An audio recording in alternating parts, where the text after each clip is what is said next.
ഹായോ welcome to Wings to Win education. ഇന്ന് നമ്മൾ discuss ചെയ്യാനായിട്ട് പോകുന്നത് പ്ലസ് വൺ എക്കണോമിക്സിലെ ഏറ്റവും ഇമ്പോർട്ടൻ്റ് ആയിട്ടുള്ള രണ്ട് ടോപ്പിക്സ് ആണ്. അതായത് നിങ്ങൾക്ക് സ്കോർ ചെയ്യാൻ പറ്റുമെന്ന് അത്രത്തോളം ഉറപ്പ് നൽകുന്ന രണ്ട് പോർഷൻസ് ആണ് നമ്മൾ ഡിസ്കസ് ചെയ്യാനായിട്ട് പോകുന്നത്.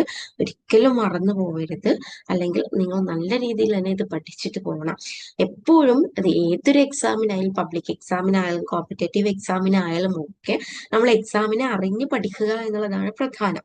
അതായത് ക്വസ്റ്റ്യൻസ് വരുന്ന ഏരിയ, മോസ്റ്റ് ഓഫ് ക്വസ്റ്റ്യൻസ് വരുന്ന ഏരിയ, റിപ്പീറ്റഡ് ആയിട്ട് ക്വസ്റ്റ്യൻസ് വരുന്ന ഏരിയ നിങ്ങൾ എന്ത് ചെയ്യണം, നല്ല രീതിയിൽ മനസ്സിലാക്കി പോകണം.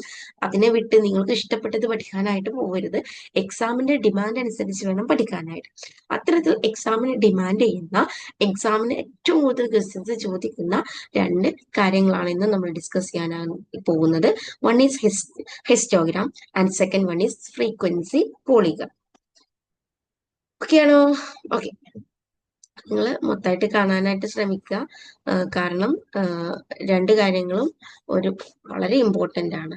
ഓക്കെ, വളരെ ചെറിയൊരു സമയം നിങ്ങൾ മെനക്കെട്ടാൽ നിങ്ങൾ ജീവിതത്തിൽ മറക്കാത്ത രീതിയിൽ നിങ്ങൾക്കത് സെറ്റ് ചെയ്ത് വെക്കാനായിട്ട് കഴിയും. ഓക്കെ, അപ്പൊ എക്സ്റ്റോഗ്രാം എന്ന് പറയുന്നത് നമ്മുടെ ബാർ ഡയഗ്രത്തിന് സമാനമായിട്ടുള്ള ഒരു ലുക്ക് തന്നെയാണ് ഹിസ്റ്റോഗ്രാമിന് ഉള്ളത്. അപ്പൊ ബാർ ഡയഗ്രവും ഹിസ്റ്റോഗ്രാമും തമ്മിലുള്ള ഡിഫറൻസ് എന്ന് പറയുന്നത് there are more differences than similarities. ഹിസ്റ്റോഗ്രാമും ബാർ ഡയഗ്രവും തമ്മിൽ ഒരുപാട് സിമിലാരിറ്റീസ് ഉണ്ട്, പക്ഷെ അതിനേക്കാൾ ഉപരി അവ രണ്ടും തമ്മിൽ ഡിഫറൻസസും ഉണ്ട്. ഓക്കെ, ഇപ്പൊ spacing and width or the area of bars are all arbitrary. അപ്പൊ നമുക്ക് തോന്നിയ പോലെയാണ് അതിന്റെ വിഡ്ത്ത് എന്ന് പറയുന്നത്. പക്ഷെ ഹൈറ്റിനാണ് പ്രധാനം. ഒരു ഹിസ്റ്റോഗ്രാമിൽ ഹൈറ്റിനാണ് ഏറ്റവും പ്രധാനമായിട്ട് വരുന്നത്. ഓക്കെ, അപ്പൊ ഹിസ്റ്റോഗ്രാം എങ്ങനെയാണ് ഡ്രോൺ ചെയ്യുന്നത് എന്നുള്ളതാണ് നമ്മൾ നോക്കാനായിട്ട് പോകുന്നത്. ഓക്കെ, ഇവിടെ നോക്കൂ. ഇത് ഹിസ്റ്റോഗ്രാംസ് ഇങ്ങനെ ചേർത്താണ് വരക്കുന്നത്. ഓക്കെ, കൺസിക്യൂട്ടീവ് ഹിസ്റ്റോഗ്രാംസ് സ്പേസ് ഉണ്ടായിരിക്കില്ല അല്ലെ, ഇതിന്റെ ഇടയ്ക്ക് എന്തില്ല, സ്പേസ് ഇല്ല. ഓക്കെ, ഇങ്ങനെ ഇതിന്റെ ലെങ്ത് ആണ് ഇതിന് ഇമ്പോർട്ടൻസ് കൊടുക്കുന്നത്. അപ്പൊ നമുക്ക് ഹിസ്റ്റോഗ്രാം വരക്കുന്നതാണ് നമുക്കിവിടെ പഠിക്കാനുള്ളത്. ഹിസ്റ്റോഗ്രാമിൽ നിന്നുമാണ് നമുക്ക് എന്ത് കണ്ടെത്താൻ പറ്റും, മോഡും കണ്ടെത്താൻ പറ്റും. ഓക്കെ, അത് നമ്മൾ വഴിയെ പറയാം. ഇവിടെ നോക്കൂ, ഇങ്ങനെയാണെങ്കിൽ ഇവിടെ ക്ലാസ് അല്ലെ, കണ്ടിന്യൂസ് സീരീസ് ആണ് കൊടുത്തിട്ടുള്ളത്. കണ്ടിന്യൂസ് സീരീസിലാണ് നമ്മൾ ഹിസ്റ്റോഗ്രാം കണക്കാക്കുന്നത്. അപ്പൊ ഇവിടെ ഏജ്, എക്സ് ആക്സിസിൽ നമ്മൾ എന്ത് കൊടുക്കും, ഏജ് കൊടുക്കും. ഓക്കെ, എക്സ് ആക്സിസിൽ നമ്മൾ ഏജ് കൊടുക്കും. വൈ ആക്സിസിൽ നമ്മൾ നമ്പർ ഓഫ് റെസിഡൻസ്, ഇത് നമ്പർ ഓഫ് റെസിഡൻസ് കൊടുക്കും. എക്സ് ആക്സിസ് ഇവിടെ സ്റ്റാർട്ടിങ് എന്താണ്, 0 ആണല്ലേ, ഈ ഒറിജിൻ 0 to 10, then 10 to 20, ഈ ഈക്വൽ ഇന്റർവെൽസ് ആണ് ഉണ്ടായിരിക്കുക അല്ലെ. then 20 to 30, then 30 to 40, 40 to 50, 50 to 60, 60 to 70, 70 to 80. Okay, ഇങ്ങനെ ഈക്വൽ ഇന്റർവെൽസ് ആണ് കേട്ടോ. ഇനി നമ്മൾ വൈ ആക്സിസിലാണ് എന്ത് കൊടുക്കുന്നത്, നമ്പർ ഓഫ് റെസിഡൻസ് കൊടുക്കുന്നത്. ഇത് ഏജ് എക്സ് ആക്സിസിൽ കൊടുത്തു. ഇനി നോക്കൂ, ഈ 0 to 10 എന്താണ് വരുന്നത്, 150. 0 to 10 എന്ന് പറയുന്നത് 150 ആണ്. അപ്പൊ 0 to 10, അപ്പൊ ഇവിടെ നമുക്ക് എങ്ങനെ കൊടുക്കാം, അപ്പം ഇത് 50 ആണ് അല്ല, ഇത് 50, ഇത് 100, ഇത് 100, ഇത് 150, 200, 250, 300, 350, 400, 450, 500, 550, അങ്ങനെ മുകളിലേക്ക് പോകും. ദെൻ ഓക്കെ, നമുക്ക് ഇപ്പൊ താൽക്കാലികമായിട്ട് നമുക്ക് ഇതൊരു 1000, ഇവിടെ മാക്സിമം 1000 ആയതുകൊണ്ട് ഇത് 1000 ആയിട്ട് നമുക്ക് കണക്കാക്കാം. ഇത് 900 ആയിട്ട് കണക്കാക്കാം. ഇത് 800 ആയിട്ട് കണക്കാക്കാം. ഓക്കെ, ഇതൊരു 800 കഴിഞ്ഞാൽ പിന്നെ ഇതൊരു 500 ആയിട്ട് നമുക്ക് കണക്കാക്കാം. ഇത് 400, ഇത് 300, ഇങ്ങനെ കണക്കാക്കാം. ഓക്കെ, 0 to 10 എന്ന് പറയുന്നത് 150, 0 to 10 150 അല്ലെ, ഇവിടെ 150 50, 0 to 10, 150. Then 10 to 20, 300. 10 to 20 വരെ 300. 10 to 20 വരെ 300. Okay. Then 20 to 30 വരെ 500. 20 to 30 വരെ 500. Okay.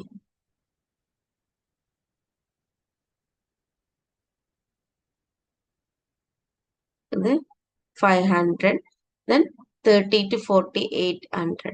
30 to 40, 800. Then 40 to 50, 1000. 40 to 50, 1000. Okay, ഇത് 1000 ആണ്. Then 50 to 60, 900. 50 to 60, 900. Okay, ഇത് 900 ആണ്. Then 60 to 70, 400.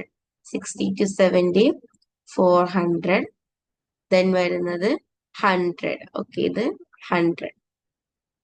ഓക്കെ, ഇങ്ങനെയാണ് ഹിസ്റ്റോഗ്രാം വരയ്ക്കേണ്ടത്. ഇനി നിങ്ങളോട് ഇങ്ങനെ ഡാറ്റ തന്നിട്ട് ഹിസ്റ്റോഗ്രാം വരച്ചിട്ട് മോഡ് കണ്ടെത്തുക എന്ന് പറയുമ്പോൾ, ഹിസ്റ്റോഗ്രാം വരച്ചതിന് ശേഷം മോഡ് കണ്ടെത്താൻ പറയുമ്പോൾ നിങ്ങൾ എന്ത് ചെയ്യണം? യെസ്, ഇതിലുള്ള ഏറ്റവും highest mode, highest bar diagram ഏതാണ്? യെസ്, ഇതാണ് ഏറ്റവും ഹയസ്റ്റ് അല്ലെ, 1000. അതിൽ നിന്നും അതിന്റെ തൊട്ടടുത്തുള്ള ഇതിന്റെ തൊട്ടടുത്തുള്ള ബാർ ഏതാണ്? ഇത് അല്ലെ, തൊട്ടടുത്തുള്ള 2 ബാർസ് ആണ് ഇതും. അപ്പൊ ഈ അറ്റത്തിൽ നിന്നും ഇങ്ങോട്ട്, ഈ അറ്റത്തിൽ നിന്നും ഇങ്ങോട്ട് ഇതിന്റെ എൻഡിലേക്ക് ഒരു വര, അതായത് ഈ തൊട്ടടുത്തുള്ള ബാർ എവിടെയാണോ നിൽക്കുന്നത് അവിടേക്ക് എന്ത് ചെയ്യുക, ഇവിടെ നിന്ന് ഒരു ലൈൻ വരയ്ക്കുക. ദെൻ ഇത് എവിടെ നിന്ന് വരയ്ക്കണം? യെസ്, ഇത് ഇങ്ങനെ ഇതിന്റെ എൻഡിലേക്കും കൊടുക്കണം, ഇതിന്റെ എൻഡിലേക്കും കൊടുക്കണം. എന്നിട്ട് ഇത് രണ്ടും ടാൻജന്റ് ചെയ്യുന്ന പോയിന്റ് ഉണ്ടല്ലോ, സ്കെയിൽ വെച്ചിട്ടാണ് ഇതൊക്കെ വരയ്ക്കേണ്ടത് കേട്ടോ. അതിൽ നിന്നും നേരെ താഴേക്ക് വരച്ചിട്ട് ഇത് എത്രയാണോ കിട്ടുന്നത്, ഇപ്പൊ ഇവിടെ ഏകദേശം ഇതൊരു 48 ആയിട്ട് നമുക്ക് കണക്കാക്കാം അല്ലെ, 46 ആയിട്ട് കണക്കാക്കാം. ഓക്കെ, അപ്പൊ അതൊരു 46 ആണ്. ഈ 46 ആണ് നമുക്ക് എന്തായിട്ട് വരുന്നത്? മോഡായിട്ട് വരുന്നത്. മെജോറിറ്റി ക്വസ്റ്റ്യൻസും ഇങ്ങനെയാണ് ചോദിച്ചു കണ്ടിട്ടുള്ളത് കേട്ടോ. ഇതിൽ നിന്ന് ഹിസ്റ്റോഗ്രാം തന്നിട്ടുള്ള ഡാറ്റ വെച്ചിട്ട് ഹിസ്റ്റോഗ്രാം വരച്ചിട്ട് എന്ത് ചെയ്യുക, മോഡ് കണ്ടെത്തുക എന്ന് പറയുമ്പോൾ ഇത്രയാണ് നിങ്ങൾ ചെയ്യേണ്ടതുള്ളൂ. വളരെ സിമ്പിൾ ആണ് അല്ലെ. ഇനിയിപ്പോ ഈ class 0 to 9, 10 to 20, 10 to 19, 20 to 29 അങ്ങനെയാണ് കൊടുത്തിട്ടുള്ളത് എന്നുണ്ടെങ്കിൽ അതിനെ കണ്ടിന്യൂസ് ആക്കി മാറ്റണം. അതെങ്ങനെയാ മാറ്റുക എന്നുള്ളത് നമ്മൾ ഒജീവ്സ് പറയുന്നിടത്ത് പറയാം, അപ്പൊ കുറച്ചും കൂടെ ക്ലാരിറ്റി വരും. അപ്പൊ അങ്ങനെ മാറ്റിയതിന് ശേഷം അങ്ങനെ ചെയ്യേണ്ടതുള്ളൂ. നെക്സ്റ്റ് ക്ലാസ്സിൽ നമ്മൾ ഒജീവ്സ് ഡിസ്കസ് ചെയ്യും, ആ സമയത്ത് നമുക്ക് അതിനെക്കുറിച്ച് പറയാം. അപ്പൊ ഇത് നിങ്ങൾ നന്നായിട്ട് മനസ്സിലാക്കി വെക്കുക. ഈ ഒരു ഹിസ്റ്റോഗ്രാമിൽ നിന്നുമാണ് നമ്മൾ എന്ത് കണ്ടെത്തുന്നത്? യെസ്, മോഡ് കണ്ടെത്തുന്നത് എന്ന് ഓർത്തിരിക്കുക. ഓക്കെ, ഇനി ഫ്രീക്വൻസി പോളിഗൺ. ഫ്രീക്വൻസി പോളിഗൺ എന്ന് പറയുന്നത് ഹിസ്റ്റോഗ്രാമിന്റെ ഒരു ഓൾട്ടർനേറ്റീവ് ആണ്. എങ്ങനെയാണ് അത് വരയ്ക്കുന്നത്? നോക്കൂ, ഹിസ്റ്റോഗ്രാം പോലെ തന്നെ ഇങ്ങനെ അടുത്തടുത്തടുത്ത് വരകൾ വരച്ചിട്ട് ഓരോന്നിന്റെയും ഓരോ ബാറിന്റെയും മിഡ് പോയിന്റുകളെ തമ്മിൽ ബന്ധിപ്പിച്ച് സ്കെയിൽ കൊണ്ട് വരച്ചാൽ അത് ഫ്രീക്വൻസി പോളിഗണാണ്. ഇത് ജസ്റ്റ് കൈ കൊണ്ടാണ് ഇതിനെങ്ങനെ യോജിപ്പിക്കുന്നത്, ഡോട്ടിട്ട് യോജിപ്പിക്കുന്നത് എന്നുണ്ടെങ്കിൽ അതെന്താവും? ഫ്രീക്വൻസി കർവ് ആവും.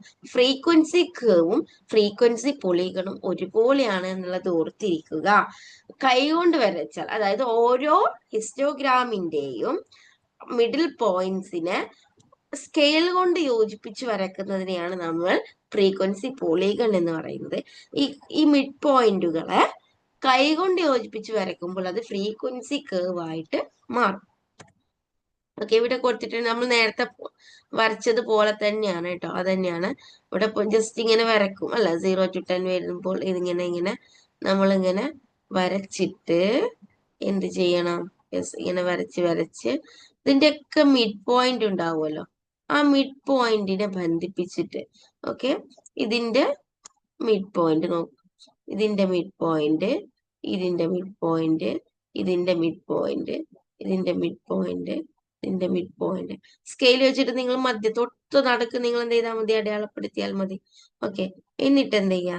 ഇവിടുന്ന് തുടങ്ങണം കേട്ടോ. ഇത് ഇങ്ങോട്ട് സ്കെയിൽ കൊണ്ട് ഇങ്ങനെ യോജിപ്പിക്കും, ഇങ്ങനെ യോജിപ്പിക്കും, ഇങ്ങനെ യോജിപ്പിക്കും. കൈ കൊണ്ടല്ല, സ്കെയിൽ കൊണ്ടാണ് യോജിപ്പിക്കേണ്ടത്. സ്കെയിൽ കൊണ്ട് യോജിപ്പിച്ചാലേ അത് ഫ്രീക്വൻസി പോളിഗൺ ആവുള്ളൂ. കൈ കൊണ്ട് യോജിപ്പിച്ചാൽ ലാസ്റ്റ് ഈ വൈ ആക്സിസിലേക്ക് എന്ത് ചെയ്യണം, ഇങ്ങനെ വരക്കണം ഇവിടെ നിന്ന്. ഓക്കെ, ഇതിനെയാണ് ഫ്രീക്വൻസി പോളിഗൺ എന്ന് പറയുന്നത്. ഈ ഡോട്ടഡ് ലൈൻ ഇങ്ങനെ ഇങ്ങനെ ഇങ്ങനെ യോജിക്കുന്ന, ഇവിടെ കൈ കൊണ്ട് ഇങ്ങനെ യോജിച്ച് ഡോട്ടഡ് ലൈൻ ഉണ്ടാക്കുകയാണെങ്കിൽ അതിനെ ഫ്രീക്വൻസി കേർവ് എന്നും വിളിക്കും. ഓക്കെ, മനസ്സിലായോ? അപ്പൊ രണ്ട് കാര്യങ്ങളാണ് നമ്മൾ വരക്കാനായിട്ട് പഠിച്ചത്. ഒന്ന് ഹിസ്റ്റോഗ്രാം പഠിച്ചു, ഒന്ന് ഫ്രീക്വൻസി പോളിഗൺ പഠിച്ചു. ഒരിക്കലും മറന്നു പോകരുത്. നല്ല രീതിയിൽ ക്വസ്റ്റ്യൻ വരുന്ന ഒരു ഏരിയയാണ് ഇത്. Okay, thank you for learning.